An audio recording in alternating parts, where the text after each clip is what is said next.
সবাইকে বিডি ডাইজেস্টের জয়যাত্রা প্রোগ্রামে শুভেচ্ছা। আমাদের আজকের বিডি ডাইজেস্টের প্রোগ্রামের শিরোনাম অরক্ষিত সীমান্ত, লাগামহীন জঙ্গিবাজি, সরকার ব্যস্ত লুটপাটে। আপনারা জানেন সমসাময়িক বাংলাদেশ নিয়ে আমরা প্রায়ই আলোচনা করতে আসি এবং আপনাদেরকে বিভিন্ন জিনিসের আপডেট জানাই।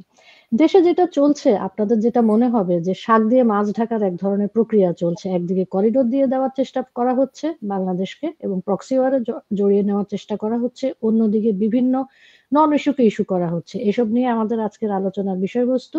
এবং আমাদের সাথে আছেন পোল্যান্ড আওয়ামী লীগের সভাপতি মোহাম্মদ মনিরুজ্জামান এবং এস এম ফাইয়াজ হোসেন, তিনি একাধারে লেখক ও কলামিস্ট।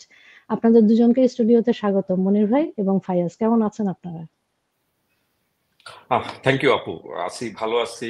আসলে হয়তো মানসিকভাবে ভালো আছি, শারীরিকভাবে ভালো আছি, কিন্তু আসলে দেশ তো ভালো নেই। যাই হোক, আপনাদের সকলকে ধন্যবাদ। জি আপু। ফাইয়াজ, কি অবস্থা আপনার? ধন্যবাদ আপু। এই ক্লান্তি লগ্নে কষ্টের মধ্যে বেদনা নিয়ে যেভাবে থাকা যায় ওইভাবেই আছি এবং চেষ্টা করছি কিভাবে কাটানো যায় সব পরিস্থিতি। মনির ভাই, এই যে দৃষ্টি ফেরানোর জন্য যেটা আমাদের এখনকার সবচেয়ে বড় ইস্যু, যে আমাদের করিডোর দিয়ে দেওয়া, আমাদের সীমান্ত অরক্ষিত অবস্থায় থাকা, সেটার থেকে চোখ ফেরানোর জন্য নানা ধরনের ইস্যু নিয়ে আসা হচ্ছে। আপনি কি এটা লক্ষ্য করেছেন? জি আপু, আসলে ইস্যু তো বাংলাদেশে তো ইস্যুর পর ইস্যু আসছে। আসলে ইস্যু তো আসলে অভাব নেই, কিন্তু এই মুহূর্তে যেটা হচ্ছে বাংলাদেশে, দেখেন, আমি যদি বাংলাদেশের আওয়ামী লীগ নিয়ে একটু কথা বলি, যে আওয়ামী লীগকে বা যে কোনো দলকে আমাদের বর্তমান যেই ইউনূস সরকার আছেন, উনি যদি চান, যে কোনো সময় নির্বাহী ক্ষমতার মাধ্যমে কিন্তু উনি এটা করতে পারতেন, এবং গত 9 মাসে কিন্তু এই ধরনের বহুবার উনি চেষ্টা করেছেন, কিন্তু উনি করেননি। কিন্তু এই মুহূর্তে উনি ওনার যেই সেই ব্রেন চাইল্ড, আমাদের নতুন যে পার্টিটা, কিংস পার্টিটা, আমি নাম নিতে চাচ্ছি না কারণ এই নামটা নিতেও আমার ঘৃণা হচ্ছে, এটাকে উনি এক প্রকার লেলিয়ে দেন এবং জনগণের দৃষ্টিটা আসলে ঢাকা শহরে নিয়ে আসেন।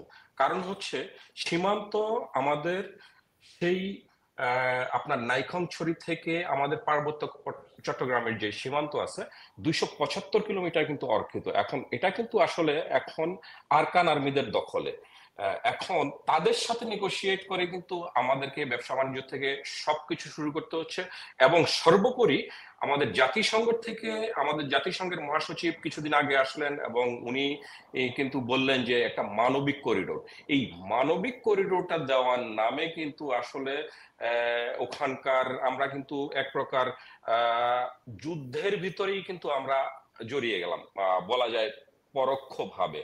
তো এই থেকে, এই জিনিস থেকে মনে করেন যে আমার কাছে মনে হচ্ছে যে আমাদের এই ইউনূস সরকার দৃষ্টিটা অন্যদিকে নেওয়ার জন্য উনি বর্তমান যে ইস্যুটা তৈরি করলেন, আমার কাছে মনে হচ্ছে যে এটাই হচ্ছে তার প্রধান কারণ। আমি জানি না, হয়তো অন্য কোনো কারণও থাকতে পারে, বাট আমার কাছে মনে হচ্ছে এটাই হচ্ছে সবচেয়ে বড় কারণ।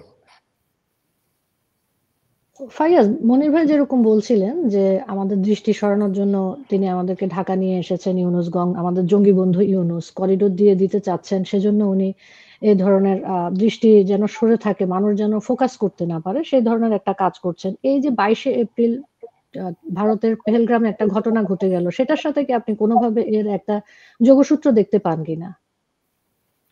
না, যোগসূত্র তো অবশ্যই দেখা যায় সাউথ এশিয়ান পলিটিক্সে। আমরা যেটা দেখতে পাচ্ছি যে অনেক ভোলাটাইল অবস্থায় আছে, আর সেই ক্ষেত্রে বাংলাদেশ এখন অনেকটা লিডারলেস, রাজনৈতিকভাবে কোনো সংসদ নেই, এবং এখানে কিন্তু যে কোনো জঙ্গি গোষ্ঠীর এক্সপ্লয়েট করা অনেক সোজা। আর ওইদিকে বাংলাদেশের সীমান্তের ওইদিকে আরাকান আর্মির একটা সীমান্তে তাৎপর্যপূর্ণ অনেক ঘটনা ঘটাচ্ছে, এবং ওইদিকে আবার জনতার সাথেও তাদের যুদ্ধ হচ্ছে। এবং এরকম একটা সিচুয়েশনে করিডোরের কথা বলা এবং মাথায় রাখা যে আমাদেরকে মাননীয় প্রধানমন্ত্রী কিন্তু আগেই বলেছেন যে এখানে একটা বিভিন্ন ধর্মীয় একটি রাষ্ট্র করার বিষয়ে উনি আমাদেরকে অবগত করেছিলেন। এইসব বিষয়গুলো মাথায় রেখে আমরা যেটা ক্লিয়ারলি দেখতে পাচ্ছি যে ওইখানে অবশ্যই কোন একটা বড় সড়ো কোন একটা কনস্পিরেসি হচ্ছে। ওখানে বড় বড় আন্তর্জাতিক খেলোয়াড়রা আছেন। তো এরকম পরিস্থিতিতে করিডোর বিষয়টা আনা একদিক দিয়ে এটা অবশ্যই যে আমাদের মূল যেই টার্গেট আমাদের রাষ্ট্রের, গণতন্ত্রের, আমাদের সার্বভৌমত্বের, এটা থেকে আমাদেরকে কিছুটা দূরে সরে রাখা। আরেকটা হতে পারে হচ্ছে কার যে আমাদের নিরাপত্তাহীনভাবে আমাদেরকে এমনভাবে রাখা যাতে আমরা নির্বাচন থেকে এবং আরো গুরুত্বপূর্ণ বিষয় থেকে একটু খানিকটা সরে আসি এবং এগুলা নিয়ে আমরা ব্যস্ততার মধ্যে থাকি আর কি জনগণ। কিন্তু নিরাপত্তাহীনতা এমন একটা পর্যায়ে চলে গিয়েছে যে, কারণ করিডোর শুধু করলেই হয় না, করিডোরের সাথে কিন্তু অনেক সমস্যাও আছে। যেমন একটা নিরাপত্তাহীনতার কথা আমি অলরেডি বলেছি, আরো অনেক সমস্যা আছে। যেরকম হচ্ছে করিডোরের মাধ্যমে কি ড্রাগ ট্রাফিকিং হতে পারে। তারপর হচ্ছে কার ওখানে আরাকান আর্মি, ওখানে জুনতার মধ্যে নিজেদের মধ্যে যুদ্ধ হচ্ছে, তারা করিডোর কেন অ্যালাউ করবে? মানে এখানে তো কোন এমন না যে এক পার্টির সাথে বাংলাদেশের সুসম্পর্ক, আর করিডোরের মাধ্যমে কি রোহিঙ্গারা ফেরত যাবে? মানে রোহিঙ্গাদেরকে যদি মেরে ফেলা হয় তখন 1 লাখ 1.5 লাখ রোহিঙ্গা আবার বাংলাদেশে আসছে, তো তাদেরকে আপনারা ফেরত পাঠালেন, আবার তাদেরকে আবার যদি মারা হয় তখন কি আরো বেশি রোহিঙ্গা আনা হবে করিডোরের মধ্যে দিয়ে? মানে এগুলো বিষয় কিন্তু ক্লিয়ার না কোনো কিছু।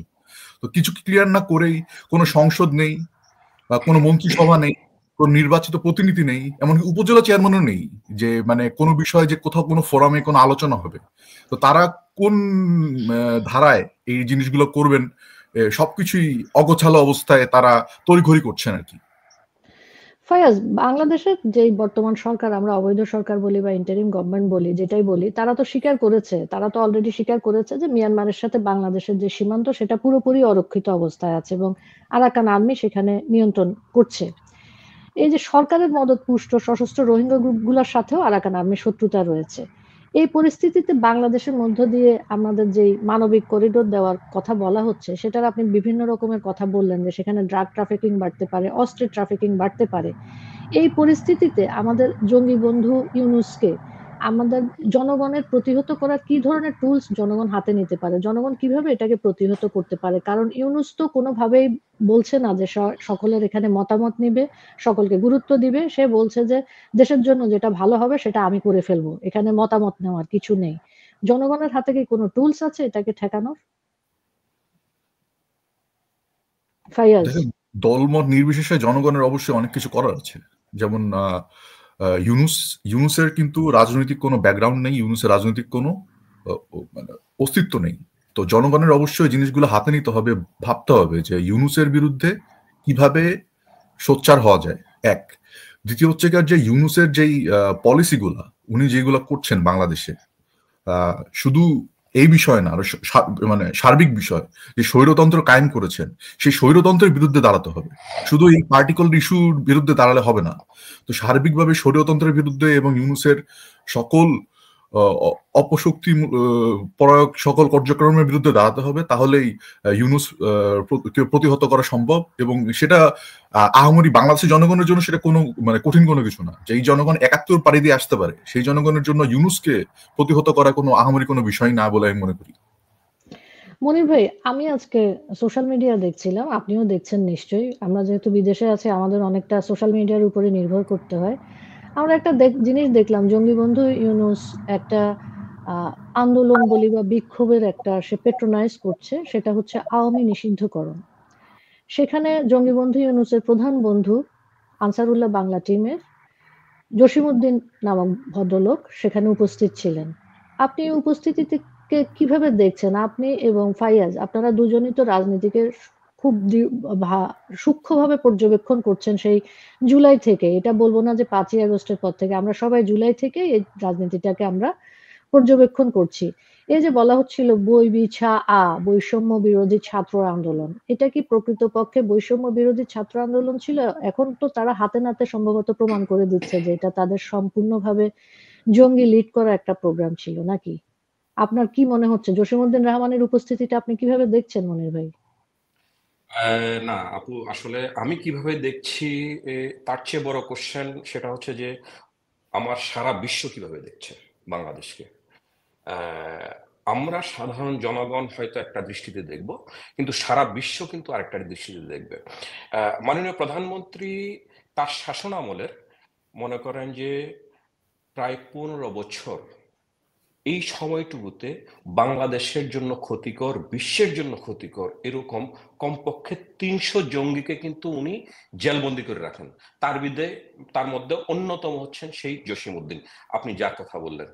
এখন আহ, তার যেই কানেকশনগুলা, সেই জঙ্গি কানেকশনগুলা, সেই লস্করে তৈয়বা থেকে, সেই মনে করেন যে আফগানিস্তান থেকে শুরু করে ইন্টারন্যাশনাল যত ধরনের টেররিস্ট অর্গানাইজেশন আছে তার সাথে কিন্তু সম্পৃক্ত।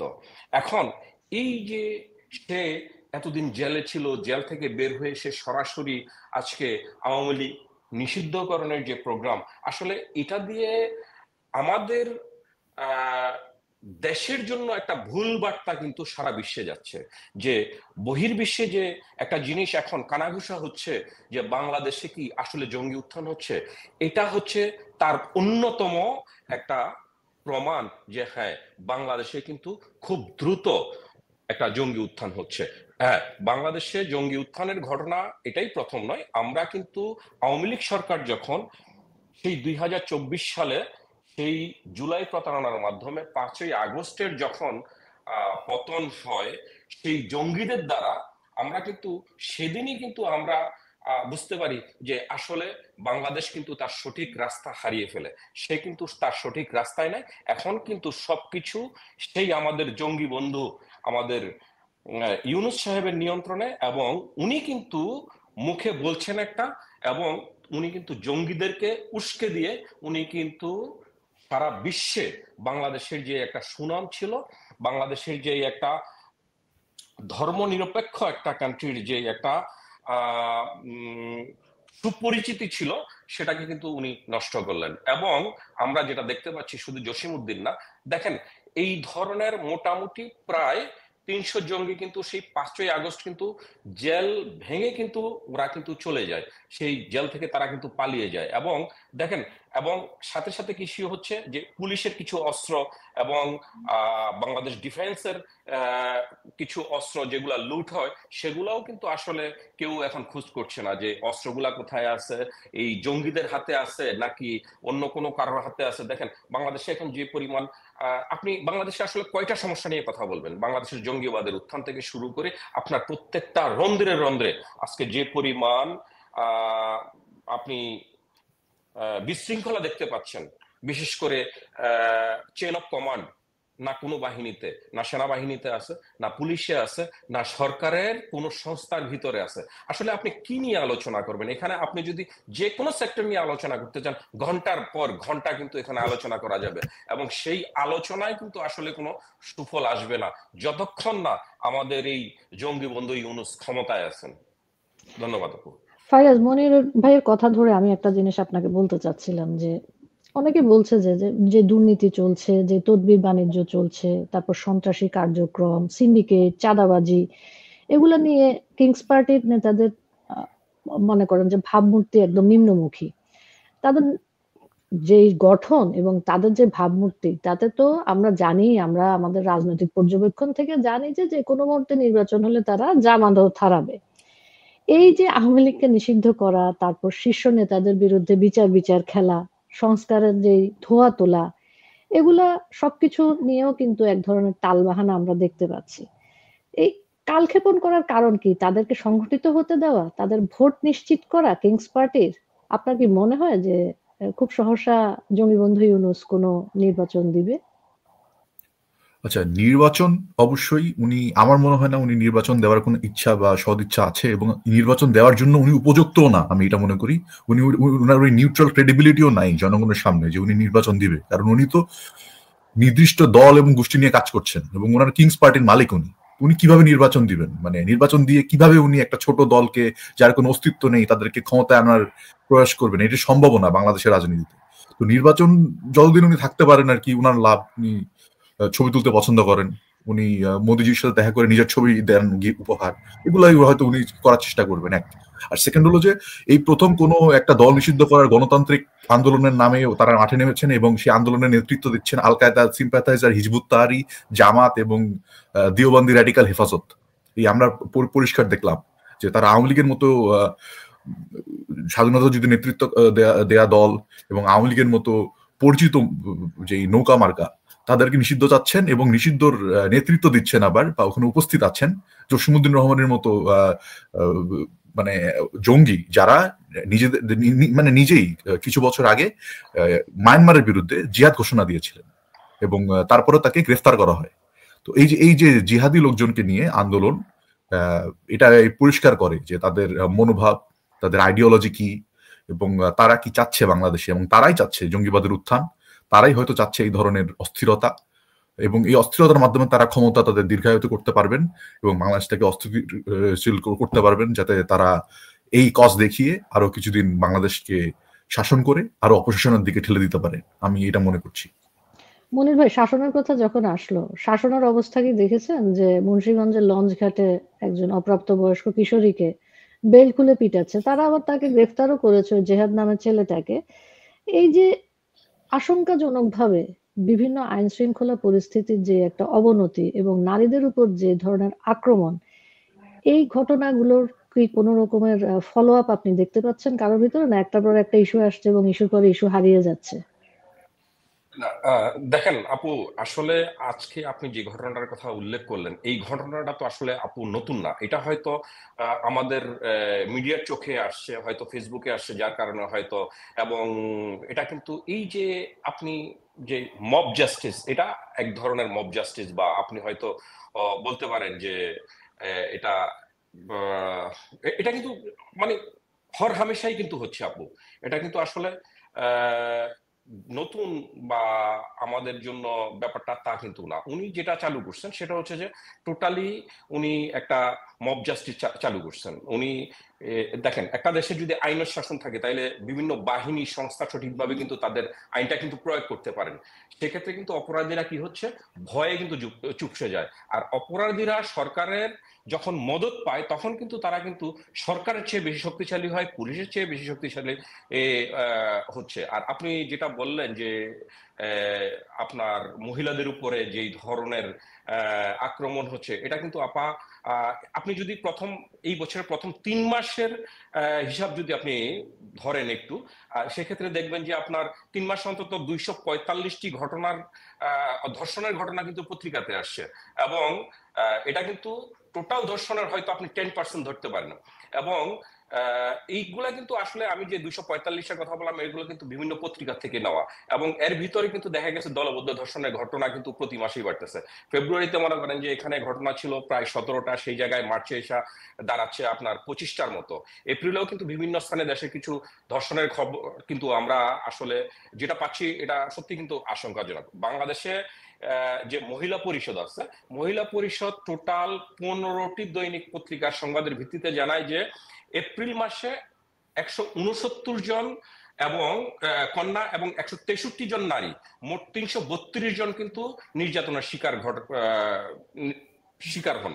এর ভিতরে ধর্ষণের শিকার হচ্ছে 83 জন কন্যা এবং কন্যা সহ 111 জন। আর ধর্ষণের ঘটনা টোটাল হচ্ছে 24টি। একটি শিশু সহ 5 জন ধর্ষণের পর কিন্তু তাদেরকে হত্যা করা হয়। এছাড়া 7 জন শিশু সহ 9 জনের অপহরণের শিকার হয়।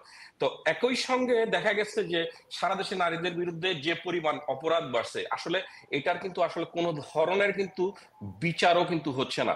আর যে কয়েকজন আটক হচ্ছে, দেখা গেছে যে আজকে যে মুন্সিগঞ্জের যে ঘটনাটা ঘটলো, যে ছেলেটা আটক হয়েছে, আপনি হয়তো টের পাবেন যে আগামী 2 থেকে 3 দিন পর সে কিন্তু আবার জামিনে কিন্তু বেরিয়ে আসতেছে।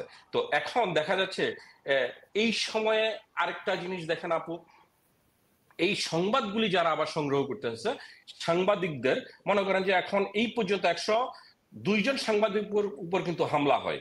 এবং অন্যদিকে সেই 5ই অগাস্ট থেকে শুরু করে আজকে পর্যন্ত মনে করেন যে 266 জন সাংবাদিকের বিরুদ্ধে কিন্তু এই পর্যন্ত মামলা হয়। এটা আসলে আমি জানি না কিভাবে বলবো যে আসলে অপরাধ কতটুকু বাড়লে আমাদের জঙ্গি বন্ধু ইউনূস বলবেন যে না, দেশে অপরাধ হচ্ছে। আমি শিওর না ব্যাপারটা। মনির ভাই, আপনি খুব ভালো বলেছেন, আপনি তথ্য উপাত্ত দিয়ে বললেন। আমি জনগণের যারা শ্রোতা আছেন তাদের জ্ঞাতার্থে স্বল্প কিছু ডাটা তুলে ধরতে চাই। যে মানবাধিকার সংগঠন যেটা আছে, হিউম্যান রাইটস সাপোর্ট সোসাইটি, বলেছে যে এপ্রিল মাসে রাজনৈতিক সহিংসতার শিকার যারা হয়েছে, গত এপ্রিল মাসে বিএনপি ও আওয়ামী লীগের 11 জন নিহত হয়েছেন। শুধু যে আওয়ামী লীগ নিহত হচ্ছে এবং সেটাকে আমরা উপেক্ষা করছি যে আওয়ামী লীগের মানুষ মানুষ না, সেটা কিন্তু না। যাদেরকে আপনারা মানুষ মনে করছেন অনেকে, বিএনপি, তাদেরও কিন্তু লোকজন নিহত হয়েছে। এবং আওয়ামী লীগেরই কিন্তু এর মধ্যে 3 জন। এবং যে সহিংসতার ঘটনাগুলা ঘটছে, এগুলা অন্তত 78টি ঘটেছে। এগুলো পত্রপত্রিকার খবর, আমাদের মন গড়া কোনো খবর না। এবং এ সময় সংঘর্ষে আহত হয়েছেন 727 জন। রাজনৈতিক সহিংসতার যে ৭৮টি ঘটনা ঘটেছে এর মধ্যে ৩৯টি ঘটেছে হচ্ছে বিএনপির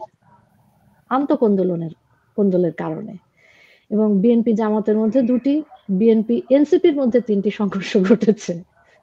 ঠিক আছে? তো তাদের নিজেদের মধ্যেও কিন্তু দেখেন স্থিরতা নাই আর কি। এটাই বলছি যে এছাড়া জানুয়ারি থেকে মার্চ মাসে শুধু গণপিটুনিতে ৪৭ জনের মৃত্যু হয়েছে। ভয়াবহ একটা বিষয়, কিন্তু আমরা যেটাকে মব বলছি এটা মব জাস্টিস না, এটা মব লিঞ্চিং, এটা মব সন্ত্রাস। জাস্টিস অন্য বিষয়। যাদের মধ্যে কিন্তু বেশিরভাগই আওয়ামী লীগের নেতাকর্মী, যাদেরকে গণপিটুনিতে হত্যা করা হয়েছে এই ৪৭ জনের। কারাগারে নিরাপত্তা হেফাজতেও মানুষ মারা গেছে, ২৪ জনের মৃত্যু হয়েছে এবং বিভিন্ন বাহিনীর হাতে ১০ জন অন্তত নিহত হয়েছে। এপ্রিলে র্যাবের গুলিতে একজন নিহত এবং একজন আহত হয়েছেন, থানা হেফাজতে একজন মারা গেছেন। এটা আমাদের কাছে পত্রপত্রিকা থেকে আসা যে তথ্যপাত্র, সেটাই। আমরা সত্যিকার অর্থে ফাইয়াজ এবং মনির, আমরা কি একটা গভীর খাদের কিনারে দাঁড়িয়ে আছি যে কোনো সময় আমরা সেই খাদের ভিতরে পড়ে যাব, এরকম কি মনে হচ্ছে আপনাদের সার্বিকভাবে? অবশ্যই এর থেকেও আমি মনে করি ডেঞ্জার জোন, রেড জোনে আমরা আছি, বসবাস করছি। আপনি একটা জিনিস ক্লিয়ারলি দেখবেন যে আওয়ামী লীগ নিষিদ্ধের যেই প্রোগ্রাম তারা দিয়েছেন, এবং সেখানে বলা হচ্ছে যে তারা আওয়ামী লীগকে নিষিদ্ধ করতে চান, এবং তারা এই যে তৎপরতা করছেন আওয়ামী লীগকে নিষিদ্ধ করার, এটা কোনোভাবে সম্ভব না। কারণ কি, বাংলাদেশের রাজনৈতিক দল যেটা হোমগ্রোন, রাজপথে তৈরি, তাদের নিষিদ্ধ করতে গেলে বাংলাদেশেই ক্রাইসিসের মধ্যে পড়বে আওয়ামী লীগের থেকে বেশি। আর সেকেন্ড অফ অল মনে করেন অনেক দেশে এরকম দল নিষিদ্ধ করা হয়েছে এবং তারা ফিরে এসে আবার ক্ষমতায় এসেছে। যেমন অস্ট্রেলিয়াতে একটা কমিউনিস্ট পার্টি ছিল, তাদেরকে 1940-তে নিষিদ্ধ করা হয়েছে এবং পরে তারা এসে আবার ক্ষমতা করেছেন। এরকম আরো গ্রিসেও আছে, রাশিয়াতেও আছে যে বিরোধী দল হয়েছে। তো এই যে ক্ষমতা থেকে বের করে, মানে তাদেরকে ইলেকশনে লড়তে না দেওয়া বা তাদেরকে নাগরিক অধিকার থেকে বঞ্চিত করা এবং তাদের কর্মীদেরকে হত্যা করা, এটা করে তাদের ওই দলের জনপ্রিয়তা আরো বাড়ে। এবং এখন আওয়ামী লীগের জনপ্রিয়তা অলরেডি বেড়েছে, কারণ আওয়ামী লীগের মানে কর্মীদের উপর যে পরিমাণ অত্যাচার করা হয়েছে এটা জনগণ দেখেছে।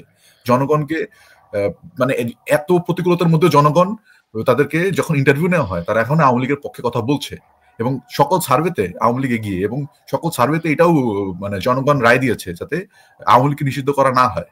তো এ থেকে আমরা বুঝতে পারছি যে আমাদেরকে যে প্রতিকূলতার মধ্যে দিয়ে নিয়ে যাচ্ছে এবং যে রেড জোনে ফেলা হচ্ছে খাদের কিনারায়, তার মধ্যে থেকেও আওয়ামী লীগের প্রতিকূলে জনসমর্থন আছে, এবং আওয়ামী লীগকে নিষিদ্ধ করার যে প্রক্রিয়াটা সেটা অবশ্যই ব্যর্থ হবে, এবং সেটা যদি জোরপূর্বক চেষ্টা করা হয় এটা বাংলাদেশের জন্য অবশ্যই অনেক বড় ক্ষতিকর হবে বলে আমি মনে করছি। মনির ভাই, আমার এটা সবসময় মনে হচ্ছিল, আপনাকে আমি প্রশ্নটা করতে চাচ্ছিলাম যে মায়ানমারের সাথে তো আরো দেশের সীমান্ত আছে, আমাদেরকে কেন গায়ে পড়ে এই করিডোরটা দিতে হবে? আমাদের কি এত মানে খুশি লেগে গেল যে আমাদেরকেই করিডোরটা দিতে হবে? একেবারে যে সরকারটা বৈধ না, যে সরকারের এই ধরনের সিদ্ধান্ত নেওয়ার কোনো ধরনের সাংবিধানিক অধিকার নেই, তাদেরকে কেন এই সিদ্ধান্তটা নিতে হবে? মায়ানমারের সাথে তো এমন না শুধু বাংলাদেশের সীমান্ত আছে, বাংলাদেশের নদী আছে, এমন তো না। কেন এই ঘটনাটা ঘটছে? ধন্যবাদ। আসলে আপু, এটা শুধু আপনার কোশ্চেন না, এটা আমারও প্রশ্ন যে মায়ানমারের সাথে কিন্তু আরো অনেকগুলো দেশের কিন্তু সীমান্ত আছে। তাহলে কেন বাংলাদেশকে করিডোরটা দিতে হলো? আসলে আরকান আর্মির সাথে রোহিঙ্গা সশস্ত্র সংগঠন এবং মায়ানমার জনতার যে যুদ্ধ অবস্থা তৈরি, বাংলাদেশের সীমান্ত যদি যুদ্ধটা তৈরি হয়ে যায় তাহলে বাংলাদেশের সীমান্তবর্তী মানুষের আসলে হবেটা কি? আমাদেরকে মনে রাখতে হবে, তেল গ্যাস অনুসন্ধানের নামে 2023-2024 সালে আমেরিকান কোম্পানির এক্সন মোবিল বিনা দরপত্রে আপনার সমুদ্রে 15টি ব্লক ইজারা দিতে সরকারের উপর কিন্তু চাপ প্রয়োগ করছিল। তারা বলছিল 25 থেকে 30 বিলিয়ন ডলার তারা বিনিয়োগ করবে।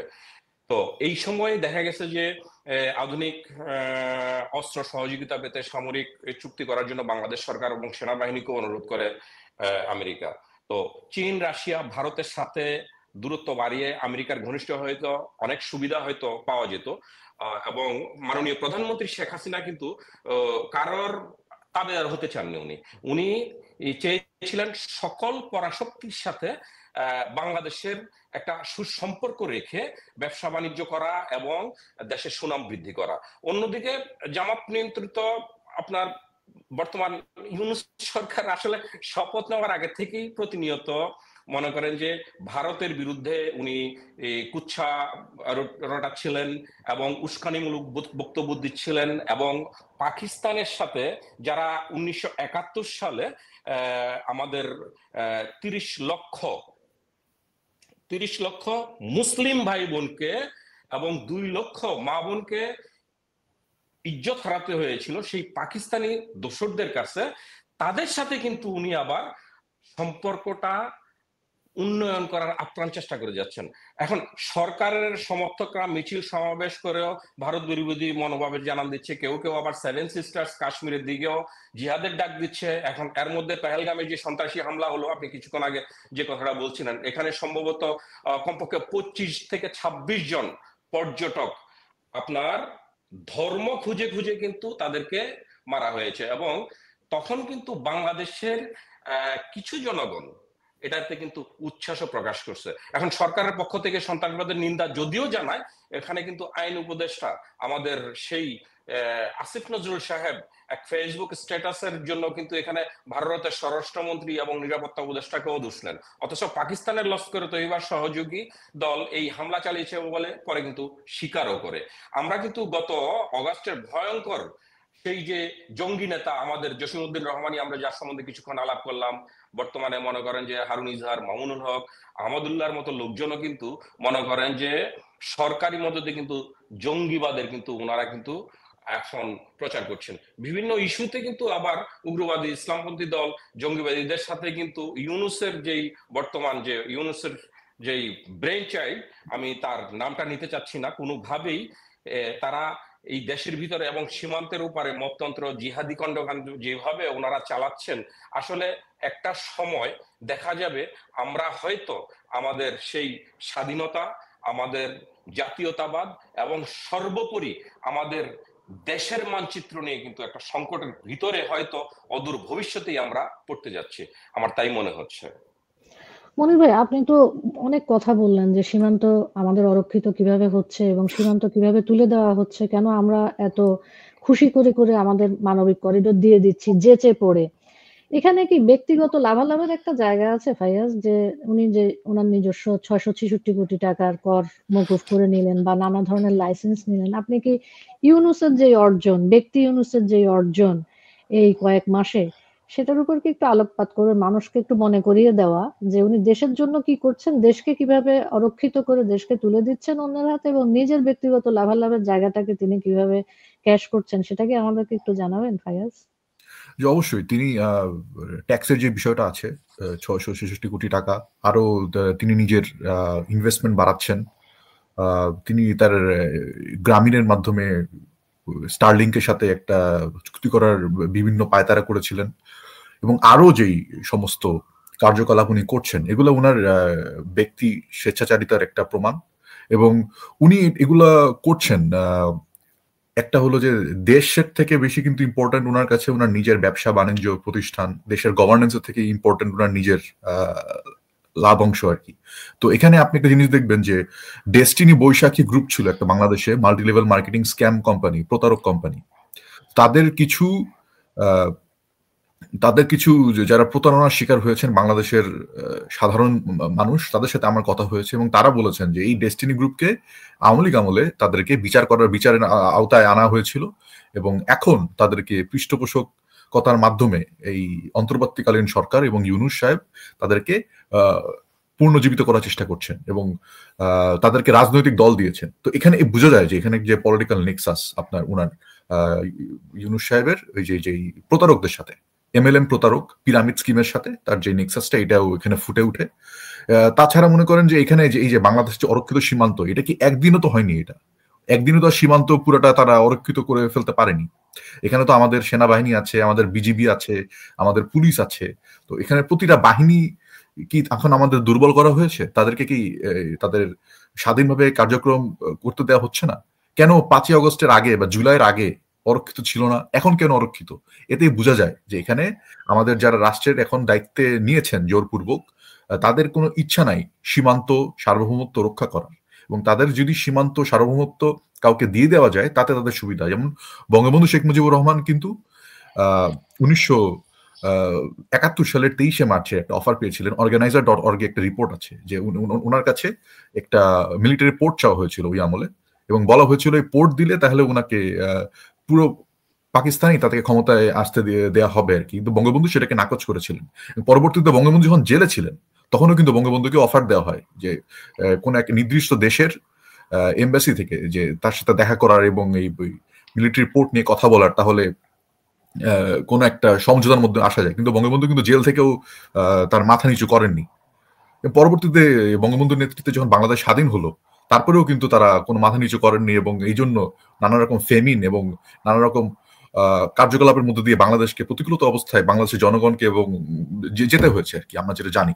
তো এখানে মিলিটারি একটা আইল্যান্ড গঠন বা মিলিটারি একটা ভেসেল স্টেট গঠনের একটা দীর্ঘতম একটা পরিকল্পনা অনেকের ছিল, অনেক দেশেরই ছিল আমি বলবো, কারণ যেহেতু এটা একটা স্ট্র্যাটেজিক জোন, এবং সেই দিকেই অরক্ষিত সীমানা তার সাথে যদি আপনি ডট মিলান সেই দিকে নিয়ে যায় যে বাংলাদেশের নিরাপত্তাহীনতা এবং অরাজনৈতিক ব্যক্তিত্বের দ্বারা রাজনীতির পরিচালনা এবং সেনাবাহিনী এবং বিজিবির কার্যকলাপ আগের মতো না করতে পারাটা, সব দিকে যদি আপনি দেখেন তাহলে দেখবেন বাংলাদেশ অবশ্যই খুবই গুরুত্বপূর্ণ ভাবে একটি লজ্জাজনক অবস্থায় আছে এই আমাদের বহির্বিশ্বে। মনির ভাই, ফয়েজ ভাই, আপনি কি এখানে একটু যোগ করবেন কিছু? হ্যাঁ, প্লিজ যোগ করুন। আমি আসলে এখানে আমি একটা জিনিস যোগ করতে চাচ্ছি ফয়েজ ভাইয়ের কথার সাথে। দেখেন ফয়েজ ভাই যে কথাটা বললেন যে বাংলাদেশের বিজিবি, বাংলাদেশের সেনাবাহিনী বা বাংলাদেশের পুলিশ, অ্যাকচুয়ালি দেখেন আজকে 5ই আগস্টের পরে এখানে বেসিক্যালি যেই বিচারের নামে দুই ধরনের কথা হচ্ছে। একটা হচ্ছে মব জাস্টিস, যেটা ইউনূস বাহিনী এটা যে কাউকে যে কোনোভাবে তারা করতে চাচ্ছে, এবং কেউ যদি আওয়ামী লীগের কথা বলে বা আগের সরকারের কথা বলে বা জননেত্রী শেখ হাসিনার কথা বলে, তাহলে তাদের দ্বারা সে আপনার বিচারের এক ধরনের যে বিচার, ওই বিচারের কথা বলা হচ্ছে, যেটাকে আমরা মব জাস্টিস বলছি। আর আরেকটা যেটা আপনি বললেন যে বাংলাদেশের যেই ডিফেন্স, আর্মি, বিডিআর বা বিজিবি বা পুলিশ, তাদেরকে কিন্তু আসলে মেন্টালি অথবা মোরালি তাদেরকে কিন্তু ধ্বংস করে দেওয়া হয়েছে। কিভাবে ধ্বংস করা হয়েছে দেখেন, আমার কাছে কিন্তু এই মুহূর্তে যে তথ্য আছে, আপনি যদি বলেন আমি পার্টিকুলারলি আমি বলে দিতে পারবো। এই পর্যন্ত বাংলাদেশ সেনাবাহিনীর 253 জনের নামে কিন্তু মনে করেন যে লিস্ট হয়েছে, যাদেরকে সুপারিশ করা হয়েছে তাদের নামে বিচার করা হোক, যেখানে আপনার মেজর জেনারেল থেকে শুরু করে একজন মেজর পর্যন্ত এই যে লম্বা লিস্টটা আছে, এই লিস্টটা কিন্তু আমার কাছে আছে যাদের নামে সুপারিশ করা হয়েছে। ইভেন কিছুদিন আগে আমাদের সেই যে বর্তমান যে তাজুল সাহেব আছেন, আমাদের যে বিশেষ ট্রাইব্যুনালের যিনি এখন বাবা মা, সেই তাজুল সাহেবও বললেন যে আমরা যদি ওই বাহিনীগুলার আপনার বিচার করতে যাই তাহলে দেখা যাবে যে একজন জেনারেলও থাকবেন না। ওনার কথা সূত্র ধরেই কিন্তু আমি বলছি, এবং আমার কাছে কিন্তু 253 জন আর্মি অফিসারের লিস্ট কিন্তু আমার হাতে আছে। সাথে সাথে যেটা হচ্ছে যে আপনার বিজিবিরও কিন্তু সেম জিনিস। বিজিবিতে যতজন আপনার ঊর্ধ্বতন কর্মকর্তা আছে, মোটামুটি 80% নামেই কিন্তু মামলা হয়েছে, যেটা আমরা হয়তো এখনো জানি না। এবং পুলিশের নামে তো মামলা অহরহ হচ্ছে। মনে করেন যে পুলিশের আপনার একেবারেই হাই লেভেল থেকে শুরু করে নিম্ন লেভেল পর্যন্ত, কনস্টেবল পর্যন্ত দেখা গেল যে কি হচ্ছে, শুধু মামলা মামলা মামলা। ঠিক আছে, এই যে মামলা কেন হচ্ছে, যে আগের সরকারের আমলে যেই আমরা জঙ্গিবাদের উত্থান যাতে না হয়, বাংলাদেশ যাতে জঙ্গি রাষ্ট্র হিসাবে যাতে পরিচিতি না পায়, যার জন্য ধর্মীয় উগ্রপন্থী যারা ছিলেন তাদেরকে জননেত্রী শেখ হাসিনার নির্দেশে বিভিন্ন অকারেন্সের কারণে তাদেরকে কিন্তু আসলে বন্দী করা হয়। এবং এই সরকার আসার পরে যেটা হচ্ছে যে প্রত্যেকটা জঙ্গিকে তো তারা জামিনে বের করে নিয়ে আসে, এবং এই যে তাদেরকে গ্রেপ্তারের কারণে দেখা গেছে যে আমাদের পুলিশ সদস্যদের, বিশেষ করে বিভিন্ন হাই র্যাঙ্কিং পুলিশ অফিসার যারা আছেন, তাদের বিরুদ্ধে কিন্তু পার্টিকুলারলি মামলা হচ্ছে। তাহলে আপনি আমাকে বলেন যে এই যে এইভাবে যদি মামলা হয়, তাহলে আপনি জানের মায়া কার না আছে?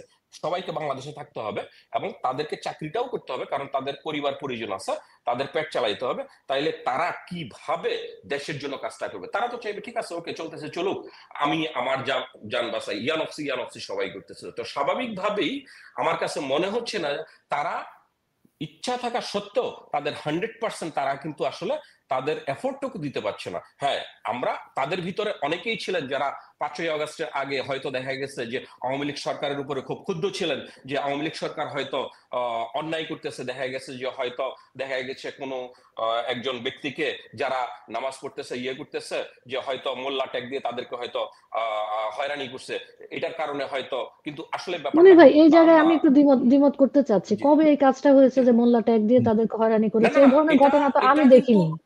এটা আমরাও দেখিনি, কিন্তু ঘটনা হচ্ছে যে বিরোধী পক্ষ সবসময় কিন্তু দেখা গেছে যে যাদেরকে এখানে ধরা হয়েছে তারা কিন্তু প্রত্যেকের কোনো না কোনো ভাবে জঙ্গি কানেকশন ছিল, কোনো না কোনো ভাবে দেশের জন্য সে ক্ষতিকর ছিল, যার কারণে কিন্তু তাদেরকে কিন্তু আটক করা হয়েছে। কিন্তু তাদের পক্ষ থেকে বলা হচ্ছে বা বিরোধী দলের পক্ষ থেকে একটা সময় বলা হইলো যে না, এদেরকে বলা হচ্ছে যে তারা শুধুমাত্র মোল্লা নামাজ পড়ে, এই কারণেই কিন্তু তাদেরকে গ্রেপ্তার করা হচ্ছে। ঠিক আছে, কিন্তু দেখা গেল যে আসলেই এখন আপনি দেখেন এই যে আপনার 5ই আগস্টের পরে যেই জঙ্গিদের দ্বারা যে অভ্যুত্থান বাংলাদেশে হলো বা বাংলাদেশ আওয়ামী লীগ ক্ষমতাচ্যুত হলো, এটার পরে কিন্তু আজকে 9 মাস হলো। আপনি দেখেন 9 মাসে বাংলাদেশের ভাবমূর্তি কোথায়? 9 মাসে বাংলাদেশের আসলে বাংলাদেশ নামক রাষ্ট্রটা যে এখনো টিকে আছে, আমি কিন্তু এটাতেই কিন্তু আমি একটু হয়তো আমার লাককে আমি ধন্যবাদ দেবো যে হ্যাঁ, আমি এখনো বাংলাদেশ নামের রাষ্ট্রটা এখনো টিকে আছে, এই যে এখনো শেষ হয়ে যায়নি। কিন্তু এইভাবে যদি চলতে থাকে তাহলে একটা সময় কিন্তু বাংলাদেশের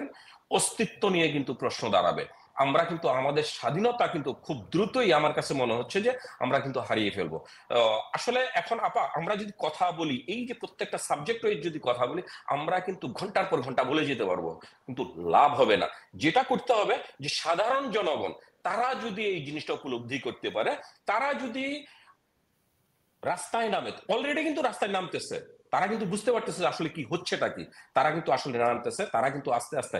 যার কারণে কিন্তু দেখেন এই যে জনগণ রাস্তায় নামার কারণে, জনগণ যখন বিভিন্ন ভাবে আওয়ামী লীগ সরকারের কথা, আগের সরকারের কথা, আগের সরকারের সুফলের কথা বলার চেষ্টা করছে, তখনই কিন্তু এই যে নতুন করে আরেকটা নাটক তৈরি করা হলো যে আওয়ামী লীগকে নিষিদ্ধ করো। আরে বাবা, আওয়ামী লীগকে তোমরা নিষিদ্ধ করবা, করো না, সমস্যা নাই তো, তোমার কাছে তো সেই নির্বাহী ক্ষমতা আছে। তাইলে এই নাটকের মানেটা কি?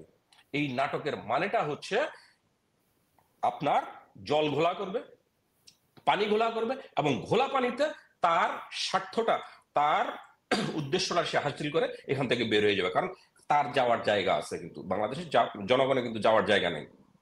তার কিন্তু যাওয়ার জায়গা আছে, কারণ সে কিন্তু বেসিক্যালি বাংলাদেশের নাগরিকই না। আপনি দেখেন তার যেই কূটনৈতিক পাসপোর্টটা 8ই আগস্টের পরে যে কূটনৈতিক যে পাসপোর্টটা তৈরি হয়েছে, ওখানে কিন্তু কূটনৈতিক পাসপোর্টে হয় কি আমি জানি না, আপনি জানেন কিনা, যে আগের পাসপোর্টের রেফারেন্স থাকে কিন্তু, কিন্তু দেখা গেল ওনার কিন্তু কোনো রেফারেন্স নাই। কারণ হচ্ছে ওনার বাংলাদেশি পাসপোর্টটা আরো 15-20 বছর আগে কিন্তু এক্সপায়ার হয়ে গেছে। উনি কিন্তু আমেরিকান পাসপোর্টে কিন্তু আসা যাওয়া করতেন। তাহলে ওনার তো যাওয়ার জায়গা আছে, আসলে বাংলাদেশের জনগণ তো যাওয়ার জায়গা নাই।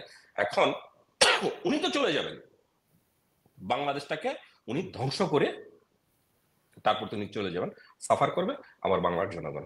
ধন্যবাদ আপু। ফারিয়াদ, এই যে আওয়ামী লীগের নিষিদ্ধকরণের বিষয়টা বারবার উঠে এসেছে, আওয়ামী লীগের নিষিদ্ধকরণ সেটা কি আমাদের এখন মুখ্য বিষয় না? আমাদের মুখ্য বিষয় আমাদের দেশের স্বাধীনতা, সার্বভৌমত্ব হুমকির মুখে, সেই জিনিসটা কোনটা আপনার কাছে সবচেয়ে গুরুত্বপূর্ণ মনে হচ্ছে? অবশ্যই আমার মনে হয় দুটোই এক সূত্রে গাঁথা। মানে স্বাধীনতা সার্বভৌমত্বের বিষয়গুলোকে আড়াল করার জন্য আওয়ামী লীগকে নিষিদ্ধ করার যে নাটক করা হচ্ছে এবং রাজপথে জনভোগান্তি করা হচ্ছে, সেই যে জুলাই থেকে তারা জনভোগান্তি শুরু করেছেন, সেটা দমন করার চেষ্টা করেছেন এবং নিয়ন্ত্রণ করার চেষ্টা করেছিলেন আওয়ামী লীগ সরকার। সেই জনভোগান্তির এখনো আবার সূচনা হচ্ছে এবং তারা এই কার্যক্রম করে যাচ্ছেন।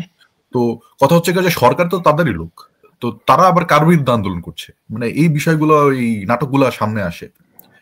আরেকটা হলো যে আওয়ামী লীগকে নিষিদ্ধ করার যে বিষয়টা, এটা নিয়ে আমি আগেও বলেছি, এবং মেয়র আইভীকে লাঞ্ছিত অপমানিত করে গ্রেফতার করার যে বিষয়টা এসছে, এবং এটা অবশ্যই খুবই নিন্দনীয়। মেয়র আইভী কিন্তু বাংলাদেশে ছিলেন, তিনি অত্যন্ত জনপ্রিয় একজন ব্যক্তি এবং তিনি আওয়ামী লীগ করেছিলেন এবং তিনি বারে নির্বাচিত, এবং তাকে যে নির্বাচিত হওয়ার পরেও তাকে তার টার্মে পরিপূর্ণ কাজ করতে দেয়নি এই অন্তর্বর্তীকালীন সরকার অবৈধভাবে। এবং তারপরে তিনি বাসায় ছিলেন, তিনি কোনো কার্যকলাপ করছিলেন না, কিন্তু তাকে রাতের মাঝে গ্রেফতার করার বিষয়টা অবশ্যই রাতে গ্রেফতার করতে এসেছিল, কিন্তু সেখানকার জনগণের সংশ্লিষ্টতার কারণে, জনগণ প্রতিরোধ গড়ে তোলার কারণে, যেটা বিউটি আর কি, যে জনগণের রাজনীতি করলে যেটা হয়, জনগণের জন্য তাকে রাতে গ্রেফতার করতে পারেনি। এই মনির ভাই, এই ফায়াজের এই কথা সূত্র ধরে যে আইভি রহমানকে গ্রেফতারের যে প্রক্রিয়াটা, একটা সুন্দরভাবে প্রোটোকল মেনে আমাদের প্রাক্তন প্রেসিডেন্ট তিনি চিকিৎসার্থে থাইল্যান্ড গিয়েছেন, সেটা নিয়েও আমরা এক ধরনের সমালোচনা দেখতে পাচ্ছি। এটাকে আপনার কি মনে হয়? মনে হয় যে এটাও একটা নাটকের অংশ? না আপা, ডেফিনেটলি এটা অবশ্যই নাটকের একটা অংশ। উনি বাংলাদেশের দুইবারের প্রেসিডেন্ট ছিলেন, ওনার প্রেসিডেন্ট ছিলেন উনি তো, এবং উনি কিন্তু স্বাভাবিক প্রক্রিয়ায় কিন্তু উনি আপনার রিটায়ারমেন্টে যান বলা যায়। উনি কিন্তু অসুস্থ, উনি কিন্তু ওনার যেই প্রটোকল মেনটেন করেই কিন্তু ঢাকা সিএমএইচ এ 12 দিন ভর্তি ছিলেন, চিকিৎসা হয়। হ্যাঁ, আপনার 27 এপ্রিল পর্যন্ত উনি কিন্তু ওখানে চিকিৎসা নেন। এরপরে কিন্তু উনি বাড়িতে যান, যেহেতু ওনার উন্নত চিকিৎসা দরকার। ওখানে ডাক্তাররাও সাজেস্ট করলেন, ডাক্তাররা রোগ নির্ণয় করতে পারেননি, বাংলাদেশের ডাক্তাররা পারেননি, তারা রেফার করলেন যে আপনি দেশের বাইরে যান।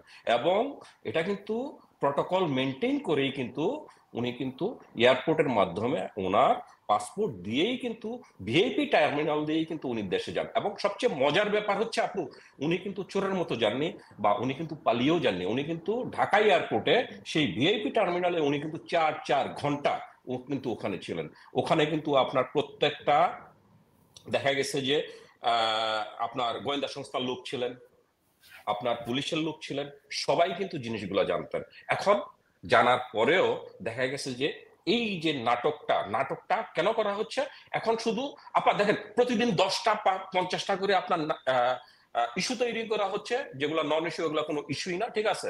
এবং এই যে দেখেন, ইন্টারপোলের মাধ্যমে আনবেন, আমাদের বর্তমান যেই গবাদি উপদেষ্টা, যেটা আমি স্বরাষ্ট্র উপদেষ্টা, আমি সে কি বললেন যে উনি যদি ফেরত আনতে না পারেন উনি পদত্যাগ করো। আরে ভাই, তোমরা তো নাটকটা করতেছো, আমরা বুঝতেছি।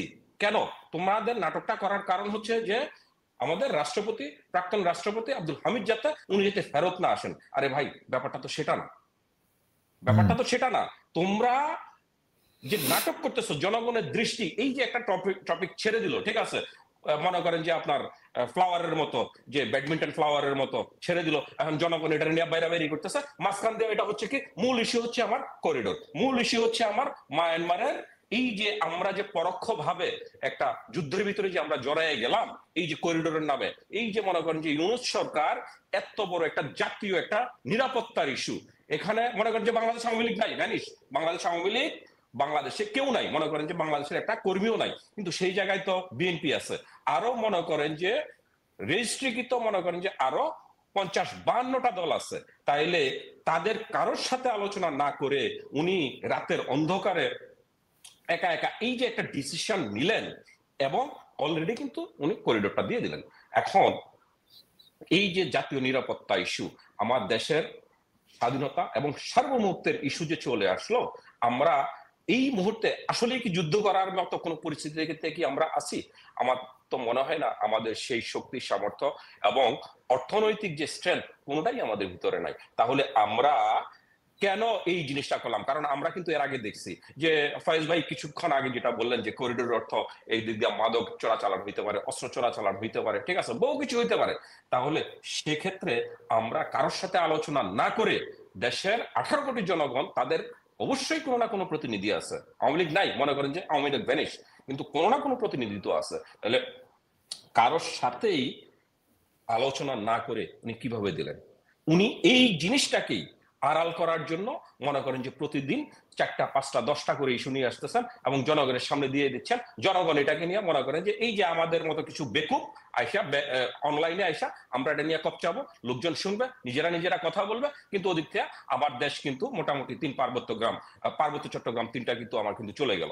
আমার কথা বুঝছেন? উনি আমাদেরকে টোটালি বেকুব মনে করছেন এবং বেকুব অলরেডি বানিয়ে ফেলছেন। মনির ভাই, আমরা তো বেকুব না, জনগণ তো বেকুব না, এটা আমরা জানি। আমাদের জনগণের অনেকেই কিন্তু প্রথমেই বলেছে যে এটা জামাত শিবির সমর্থিত একটা ষড়যন্ত্র। আমরা ষড়যন্ত্রই বলি।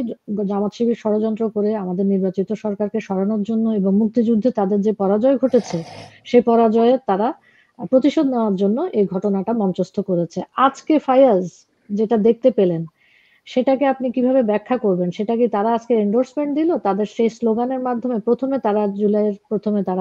জুলাই আগস্টে তারা স্লোগান দিয়েছিল আমি কে তুমি কে, রাজাকার রাজাকার। আজকে কিন্তু তারা বলছে যে গোলাম আজমের বাংলায় আওয়ামী লীগের ঠাঁই নাই।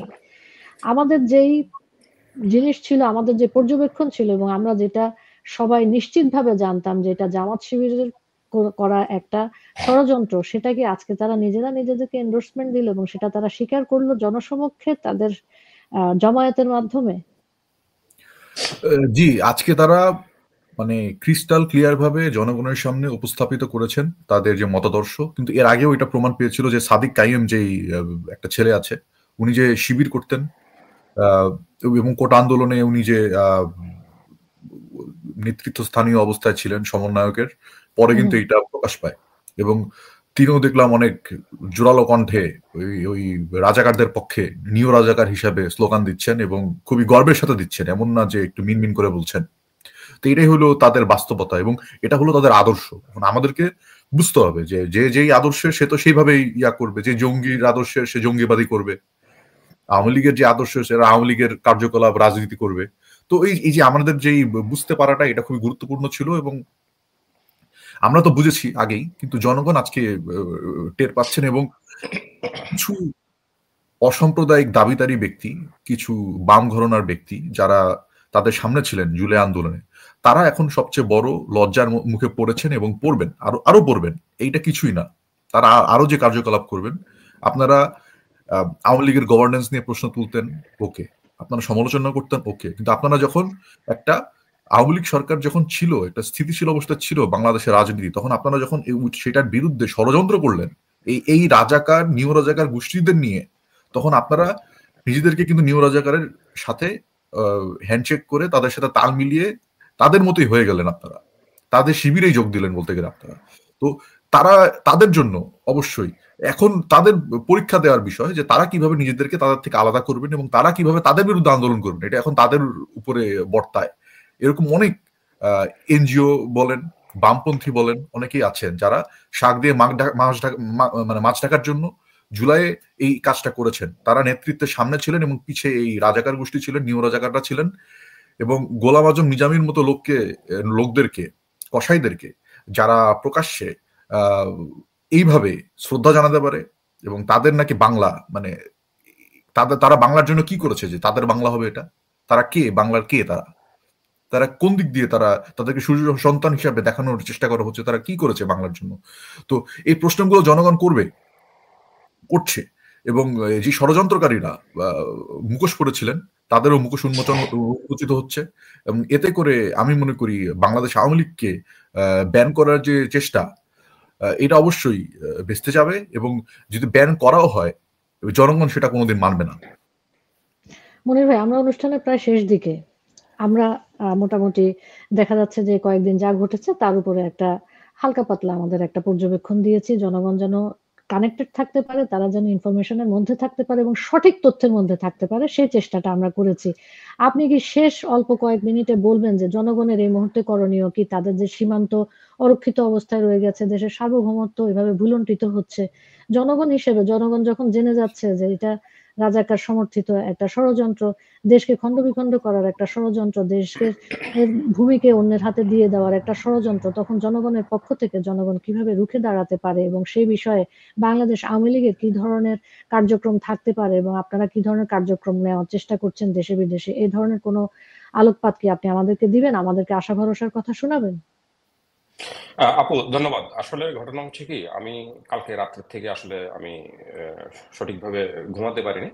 কালকে রাত্রে আসলে আমার মানে এতটাই খারাপ লাগছিল যে যখন আমি একটা স্লোগান শুনলাম যে সবকিছু ঠিক আছে, হ্যাঁ পার্ট অফ পলিটিক্স, কিন্তু আমি যখন একটা স্লোগান শুনলাম যে আপনার সেই যুদ্ধ অপরাধী বা তখনকার সময়ের যেই ব্যক্তিরা তাদের নামে আমরা তো বাংলাতে, তাদেরকে এক কথায় বুচার অফ বাংলাদেশ বলি মনির ভাই। হ্যাঁ না না হ্যাঁ, না তারা বাংলার সেটাই, কসাই। হুম হুম।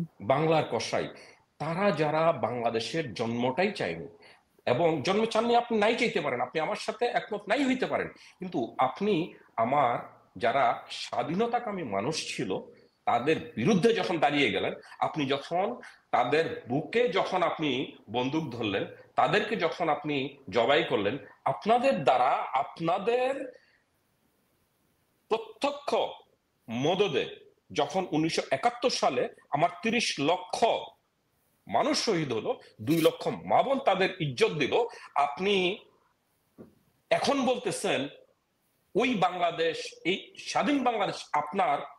আমি এই যে জিনিসটা আমি নিতে পারিনি আপা, সত্য কথা, আমি কিন্তু সারা রাত্র আমি ঘুমাতে পারিনি যে এটা কি বলে, এটা তো সম্ভব না। তাহলে এটা কেন? আমরা কিন্তু দেখতে পাচ্ছি কি যে আপনার এখানে প্রথম ভুলটা আমাদের বঙ্গবন্ধু করছিলেন, উনি মহান নেতা, উনি ওনার মহানুভবতা দেখাইতে গিয়ে উনি কিন্তু প্রত্যেকটা রাজাকারকে কিন্তু তখন মাফ করে দিছিলেন। না তখন না যদি না না উনি না, মনির ভাই, এটা এটা ভুল। উনি কখনোই সকল রাজাকারকে করেননি। মাফ করেননি। উনি বিচার কার্যটা শেষ করে যেতে পারেননি। ওনাকে যেহেতু হত্যা করা হয়েছে জ্বালা প্রথম লাইনে দিকে বিচার হচ্ছিল আর কি। বিচার হচ্ছিল, উনি সকলকে, যারা মূল হোতা ছিল যেমন এই যে গোলাম আজম, সাইদি বলি বা কামরুজ্জামান, এদেরকে উনি কখনো ক্ষমা করেননি। উনি বিচার আপা কার্যটা চালাচ্ছিলেন। ওই সময় যদি বিচারটা হতো তাইলে কিন্তু আজকে আমাদেরকে এই দিনটা দেখতে হতো না।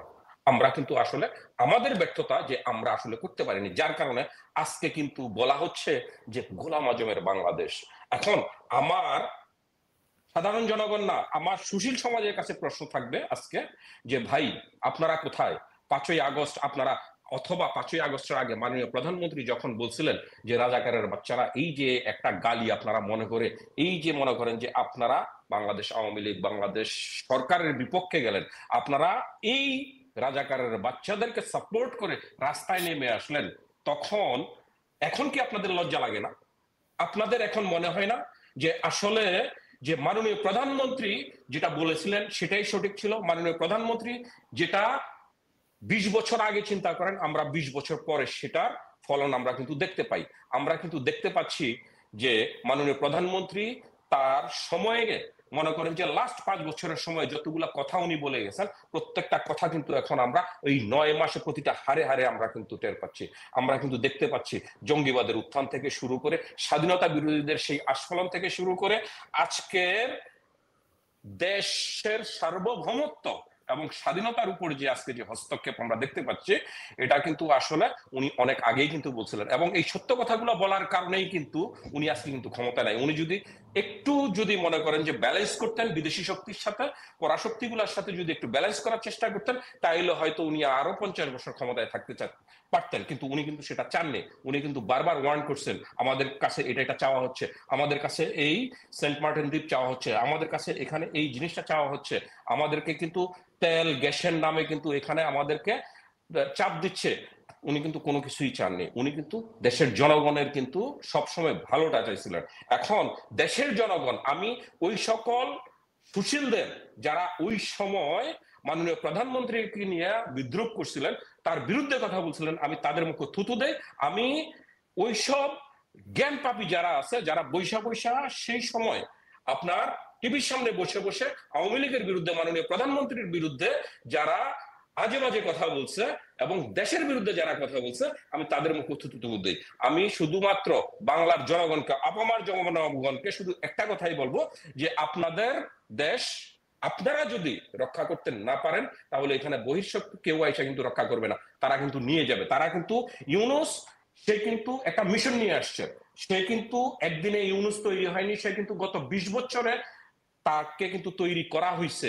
কারণ হচ্ছে সেই 1969 থেকে বঙ্গবন্ধুকে প্রথম প্রস্তাব দেওয়া হয় যে যদি বঙ্গোপসাগরে বে অফ বেঙ্গলে যদি একটা বেস করতে দেওয়া হয়, সেন্ট মার্টিনে তাকে যদি একটা ঘাঁটি করতে দেওয়া হয়, তখন দেশ স্বাধীন হয়ে যাবে, তার কোনো সমস্যা হবে না। উনি কিন্তু সেটা চাননি। 73 সালে আবার তাকে কিন্তু প্রস্তাব দেওয়া হয়, সেটা উনি মানেন নাই দেখে 74 সালে কিন্তু একটা কৃত্রিম দুর্ভিক্ষ তৈরি করা হয়, ঠিক আছে। এরপরে মাননীয় প্রধানমন্ত্রী তাকে গত 15 বছরে আর কিছু না হইলো 5 বার তাকে প্রস্তাব দেওয়া হয়, সরাসরি প্রস্তাব দেওয়া, উনি সেটা প্রত্যাখ্যান করেন, যার কারণে কিন্তু ওনাকে একটা সময় এই ক্ষমতার থেকে কিন্তু বিদায় নিতে হয়। কিন্তু দিন শেষে যেটা হলো যে আসলে লুজার হচ্ছে আমার দেশের জনগণ। এখন আমার দেশের জনগণকে কিন্তু আগে আসতে হবে, তাদেরকে ডিসাইড করতে হবে এটা কি সেই 30 লক্ষ শহীদের বিনিময়ে আমরা যেই দেশ পেয়েছি এটা কি তাদের দেশ, নাকি এটা যারা মুক্তিযুদ্ধ করে এই স্বাধীনতাটাকে অর্জন করছে এটা তাদের দেশ, নাকি এই রাজাকার নিজামি, এই রাজাকার, আমি তাদের নামগুলো নিতে আমার নিতে মন চাচ্ছে না এখন, তাদের দেশ। আমি চাই দেশের জনগণ ডিসিশন নেয়, এবং দেশের জনগণ যদি ডিসিশন নেয়, তারা যদি চায় আওয়ামী লীগ অবশ্যই আবার দেশের স্বাধীনতা এবং সার্বভৌমত্ব রক্ষা করার জন্য 1971 সালে যেভাবে নেতৃত্ব দিচ্ছে, এখন দেশের স্বাধীনতা রক্ষা করার জন্য আবার সেভাবে নেতৃত্ব দিবে। এবং আমরা আমাদের আওয়ামী লীগের যেই নেতাকর্মীরা আছে, আমরা কিন্তু জীবন দিতে প্রস্তুত আছি দেশের জন্য। আমি চাই দেশের জনগণ নামক, এবং আমরা তাদের সাথে আছি, তারা যেভাবে চাইবে আমরা ঠিক সেভাবে তাদের পাশে থাকার চেষ্টা করব। আমি এখানেই আমার বক্তব্য শেষ করছি। জয় বাংলা, জয় বঙ্গবন্ধু। ধন্যবাদ মনির ভাই, ধন্যবাদ ফায়াজ। আমরা একটা আলোচনা প্রায় একদম শেষে চলে এসেছি, আমাদের হাতে আর বিশেষ সময় নেই। আমরা প্রত্যেক অনুষ্ঠানের শুরুতে এবং শেষে একটি কথা বলে থাকি, সেটা হচ্ছে গিয়ে বাংলাদেশের কৃষক, শ্রমিক, মেহনতি জনতা যেই মুহূর্তে রুখে দাঁড়াবে সেই মুহূর্তে দেশ তাদের হয়ে যাবে। কোনো জঙ্গি বন্ধু দেশকে ধরে রাখতে পারবে না, কোনো জঙ্গি বন্ধুর আন্ডারে দেশ থাকবে না। আমরা বরাবর এটা বলে থাকি, আজকেও বলবো, বারবার বলবো যে আপনি যেই মুহূর্তে বুঝে গিয়েছেন যে আপনার দেশের সার্বভৌমত্ব, স্বাধীনতা, আপনার নিরাপত্তা সকল কিছু হুমকির মুখে, আপনি আপনার জায়গা থেকে আপনার নিরাপত্তা নিশ্চিত করে তারপর রুখে দাঁড়ান। বেঁচে থাকলে অবশ্যই আপনি আপনার দেশকে উদ্ধার করতে পারবেন। আগে আপনার নিরাপত্তা, তারপর আপনার দেশকে রক্ষা করা। সবাই একত্রিত হন, সবাই একসাথে থাকুন, নিরাপদে থাকুন। আজকের মতন আমরা এখানে শেষ করব বিডি ডাইজেস্ট জয়যাত্রার অনুষ্ঠান। আগামীতে আপনাদের সাথে আবার দেখা হবে। চলেন ফায়াজ, চলেন মনির ভাই, আমরা আবার জয় বাংলা, জয় বঙ্গবন্ধু বলতে বলতে বাড়ি যাই। জয় বাংলা, জয় বঙ্গবন্ধু। ধন্যবাদ।